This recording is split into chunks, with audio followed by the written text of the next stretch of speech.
This is the viscera of brainstem, spinal cord and cerebellum.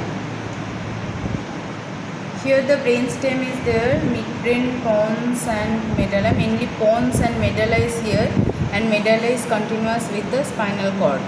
This is the tapering end of the spinal cord, which is the conus medullaris. Now this part is the cerebellum. Now what will be the anatomical position?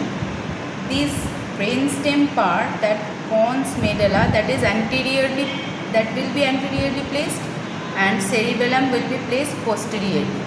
And see the sloping of this brainstem, that lies on the clevus. So it is sloping surface of the clevus, it lies in sloping surface of the clevus, so that will be lying this way. Okay, and so that will be the anatomical position. This is the cerebellum and spinal cord will hang like that. So this is the anatomical position. Okay, you can see the whole brain part of this. This is the cerebral hemisphere, and here the cerebellum is there. And see, this is the midbrain, pons, medulla, brainstem part, and this is the spinal cord. So that will be the anatomical position. And see how that cerebellum and brainstem lies. See the sloping of the brainstem. Clear? So in that way you have to hold the viscera in anatomical position. Now this is the pons and this is the medulla. This is the anterior surface of the pons and medulla. Now what is in the anterior surface?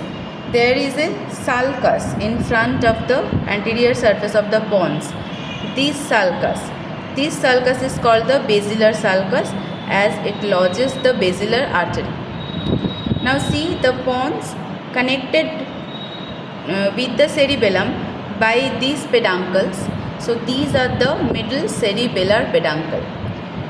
Now anterior part of the medulla, as I told you in the class, that where from the first spinal nerve comes, that will be the starting of the spinal cord. Now here spinal nerves are absent. So see, this part is the medulla if we consider. So in the medulla anterior surface, that in the midline, that is the anteromedian fissure or anteromedian sulcus.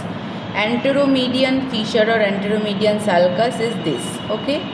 Then after that, this is the anterolateral sulcus. Then after that, this is the posterolateral sulcus. So what is here, the elevation? This is called the pyramid, and after that pyramid, these part are the olive. So medial to the olive is the anterolateral sulcus, and lateral to the olive will be the posterolateral sulcus. Clear? So anterior side, these are the features: anteromedian fissure or sulcus, then anterolateral sulcus. In between two, these are the pyramid, and then the olive, that swelling is the olive, and medial to the olive anterolateral sulcus, and lateral to the olive is the posterolateral sulcus. Okay, that is the anterior surface of the medulla. Now the cranial nerves exit from here the cranial nerves are absent, but you have to know that trigeminal from the pons, 6, 7, 8 from the pontomedullary junction. So this is the pontomedullary junction. So medial to lateral 6, 7, 8 will emerge. Okay. Then from the medulla 9, 10, 11, 12. And remember that medial to the olive is the hypoglossal nerve emerges, and lateral to the olive, that posterolateral sulcus, 9, 10, 11. Okay, 11 is that accessory nerve, cranial root of accessory.